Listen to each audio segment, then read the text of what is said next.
الرجیم بسم اللہ الرحمن الرحیم رب اشرح لی صدری ویسر لی امری واحلل عقدۃ من لسانی یفقهوا قولی صلی اللہ علی حبیبہ سیدنا محمد وعلی آلہ واصحابہ وبارک وسلم۔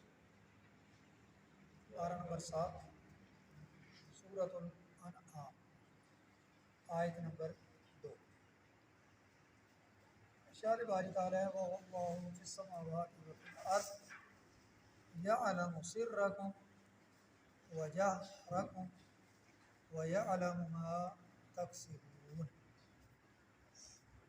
سورۃ الانعام کی پہلی آیت میں، بلکہ آیت نمبر 2 و 3 کی تلاوت ہوگی۔ آیت نمبر 2 ہے هُوَ الَّذِي خَلَقَكُم مِّن طِينٍ ثُمَّ قَضَىٰ أَجَلًا وَأَجَلٌ مُّسَمًّى عِندَهُ ثُمَّ أَنتُمْ تَمْتَرُونَ۔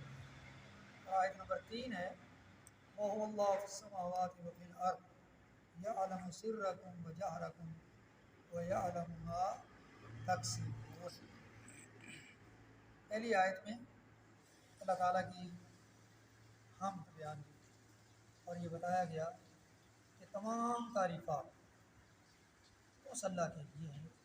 آگے پھر اللہ کا تعارف، جس نے زمین و آسمان کو پیدا کیا اور جس نے اندھیرے اور روشنی کو بنایا۔ یہ 4 چیزوں کا تعارف پہلی آیت میں۔ اب دوسری آیت آئی، دوسری آیت کے اندر پھر اللہ کا تعارف ہی ہے کہ کون اللہ، کس اللہ کی ساری تعریفیں۔ فرمایا ہوا وہ اللہ الذی جس نے خلقکم تم سب کو پیدا کیا۔ خلق کا پیدا کرنا، تخلیق کرنا، تم سب کو۔ والذی خلقکم وہ اللہ جس نے تم سب کو پیدا کیا۔ من سے، من جب بھی آتا ہے اس کا معنی سے۔ طین، طین کہتے ہیں مٹی کو۔ وہ اللہ جس نے تم سب کو پیدا کیا کس سے؟ مٹی سے۔ آپ سنتے رہتے ہو نا کہ انسان کو مٹی سے بنایا گیا، یہ قرآن کا یہ لفظ بھی آ گیا ہے۔ اللہ نے انسان کو کس سے بنایا؟ مٹی، طین۔ اور جو شیاطین ہیں، ابلیس شیطان، اس کو بنایا نار، آگ سے۔ وہ بھی آگے آیت آئے گی۔ انسان طین سے بنا۔ اچھا، جب انسان کو اللہ پاک نے بنا دیا نا، مٹی سے بنایا، ثم پھر اس کے بعد قضا مقرر فرما دی، اجلا ایک مدت، ایک میعاد۔ اجل ہم اپنے اردو زبان میں موت کو بھی کہتے ہیں، اجل، اور یہی لفظ ادھر بھی استعمال ہوا ہے۔ ثم قضا اجلا، پھر اس نے تمہارے لیے موت کا ایک وقت مقرر کر دیا۔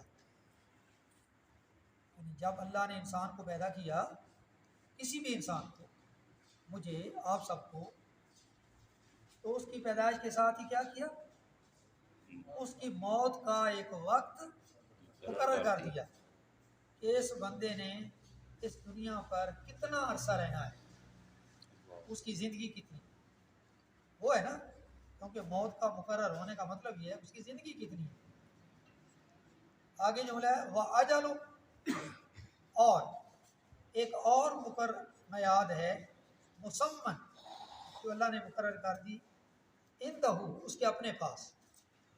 اور ایک جو میعاد مقرر ہے وہ اللہ کے نزدیک موجود ہے، اس کا کسی کو پتہ نہیں۔ وہ میعاد کیا ہے؟ قیامت کا۔ قیامت کا دن، کیونکہ آخر اس دنیا نے ایک نہ ایک دن ختم ہونا، یہ دنیا کا نظام لپیٹ دیا جائے۔ ابھی تو چل رہا ہے، اللہ کے حکم کے مطابق چل رہا ہے۔ لوگ آ رہے ہیں، جا رہے ہیں، اس دنیا میں رہ رہے ہیں، آ رہے ہیں، پیدا ہو رہے ہیں، جا رہے ہیں، فوت ہو رہے ہیں۔ جو زندہ ہیں وہ ابھی چل رہے ہیں، تو یہ ایک نظام چل رہا ہے۔ لیکن ایک دن کیا ہوگا یہ سارا نظام رک جائے گا، پھر نہ کوئی آئے گا نہ کوئی جائے گا، اور نہ اس طرح کا انسان زندگی گزارے گا جس طرح دنیا میں رہ رہا ہے، کیونکہ دنیا کی زندگی ختم ہو جائے گی۔ اس دن کو کیا کہتے ہیں؟ قیامت۔ وہ جو قیامت کا دن ہے اس کا علم کس کے پاس ہے؟ عندہم، اس کے اپنے پاس ہی ہے۔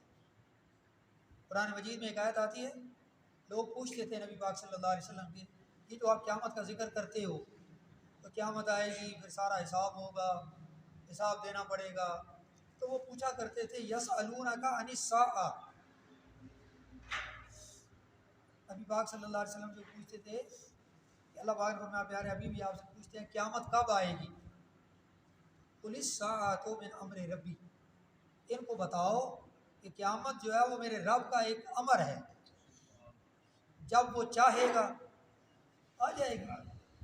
بس یہاں پہ کیا ہے؟ وہ اجل مسمى عندہ، قیامت کا علم اس کے اپنے پاس ہے۔ ثم، پھر بھی تم تمترون، شک کر رہے ہو۔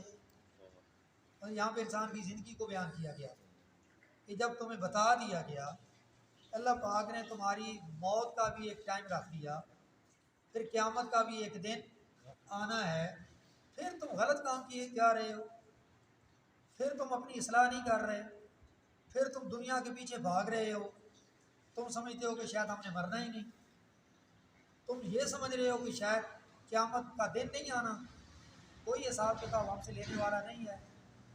انسان کی جو زندگی جس طرح گزر رہی ہے نا، اس کے اوپر یہ جملہ آیا کہ پھر بھی تم شک کر رہے ہو، ابھی تمہیں شک ہے مرنے پر، یعنی شک اس بات میں ہوگا اپنے مرنے کا۔ اگر مرنے کا یقین ہے کہ میں نے مرنا ہے تو پھر بندہ یہ اتنی جائیداد اکٹھی نہ کرے، اس کو پتہ ہے میں نے مرنا ہے، ساتھ کیا لے جانا ہے، کیونکہ یہ جو سامان دنیا کا یہ بطور آزمائش ہے، اس کا مالک کون ہے؟ اللہ۔ میرے پاس جتنے مکان ہیں، میرے پاس جتنی پراپرٹی ہے، میرے پاس جتنا پیسہ ہے، اس کا مالک کون ہے؟ اللہ مالک ہے نا۔ مجھے اللہ نے دیا ہے بطور امانت، میری آزمائش ہے کہ میں اللہ کے دی ہوئی اس پیسے کے ذریعے کیا کرتا ہوں، اللہ کی دی ہوئی اس پراپرٹی کے ذریعے میں کیا کرتا ہوں، وہ تو میری آزمائش ہے، میں اس کا مالک نہیں ہوں۔ اگر میں اس کا مالک ہوتا تو میرے مرنے کے بعد وہ میرے ساتھ جاتی، جو چیز میری ہے وہ میرے ساتھ جانی چاہیے۔ جب میں مرتا ہوں ہم دیکھتے ہیں کہ جانے والا اپنے ساتھ پراپرٹی، پیسہ، جائیداد، کاروبار، گاڑی، کوئی چیز بھی ساتھ نہیں لے کے جاتا، اس کا مطلب وہ اس کا نہیں تھا، وہ تو کسی اور کا تھا۔ اس کا کیا تھا؟ اس کے ساتھ کیا جا رہا ہے؟ اس کے اعمال اس کے ساتھ جا رہے ہیں، اچھے اور برے۔ اس کا مطلب یہ ہوا کہ جو اعمال ہیں نا میرے، اچھے برے، ان کا میں مالک ہوں، اسی لیے تو وہ میرے ساتھ جا رہے ہیں۔ اعمال میرے ہیں، میں ان کا مالک ہوں، وہ میرے ساتھ جا رہے ہیں۔ جب قبر میں جاؤں گا اچھے اعمال زیادہ ہوں گے تو الحمدللہ میری قبر کی زندگی خوبصورت ہوگی۔ محشر کا میدان آئے گا، قیامت کا دن آئے گا، حساب کتاب ہوگا، میرے اچھے اعمال زیادہ ہوں گے تو سورۃ القاریہ میں یہی بتا رہی ہے نا کہ جس کے اعمال کا وزن بھاری ہوگا وہ خوبصورت زندگی میں چلا جائے گا، اور جس کے اعمال کا وزن ہلکا ہوگا، گناہ زیادہ ہوں گے تو اس کا ٹھکانہ حاویہ ہوگا۔ تمہیں کیا معلوم حاویہ کیا ہے؟ بھڑکتی ہوئی آگ ہے، یعنی جہنم ہے۔ تو یہ بتایا گیا، اس کا مطلب یہ ہوگا اعمال میرے، اسی لیے مرنے کے بعد وہ مجھ سے جدا نہیں ہوئے، وہ میرے ساتھ جا رہے ہیں، قبر میں میرے ساتھ رہیں گے، اچھے بھی اور برے بھی، قیامت والے دن بھی میرے ساتھ رہیں گے، اور میرے اعمال کی وجہ سے میرا فیصلہ ہوگا کہ میں نے کہاں جانا ہے۔ سو باقی جو کچھ بھی ہے بتایا اس آیت کے اندر کہ وہ سب کچھ اللہ کا ہے، تمہیں دیا بطور آزمائش، بطور امانت۔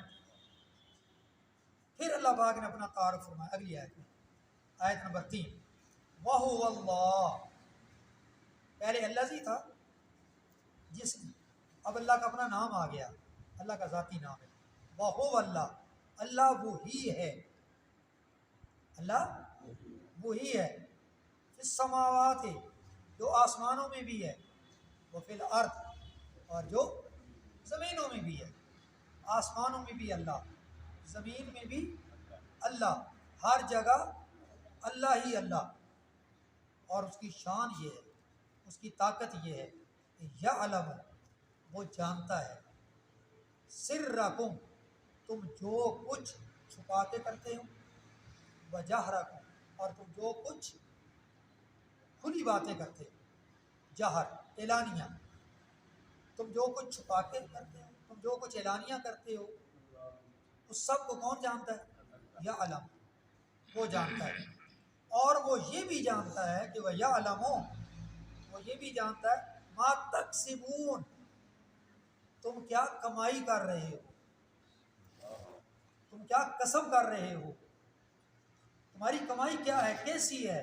تکسبون جمع ہے نا، اس کا بعد کسب، کسب کیا ہوتا ہے؟ مال کمانا، روزی کمانا۔ تو تم جس ذریعے سے روزی کما رہے ہو وہ اس کو بھی جانتا ہے، جانتا ہے تبھی تو حساب لے گا، اگر نہیں جانتا تو حساب کیسے لے سکتا ہے۔ آج ہم نے سورۃ الانعام کی 2 آیات کو سمجھا ہے لفظی ترجمے کے ساتھ، اور اس کا جو مفہوم تھوڑا سا وہ میں نے آپ کو سمجھانے کی کوشش کی ہے آسان لفظوں میں، امید ہے آپ کو سمجھ آئی ہوگی۔ دعا ہے اللہ پاک ہم سب کو قرآن مجید کی خوبصورت تعلیمات کو یاد رکھنے اور ان کے مطابق عمل کی توفیق عطا فرمائے، آمین۔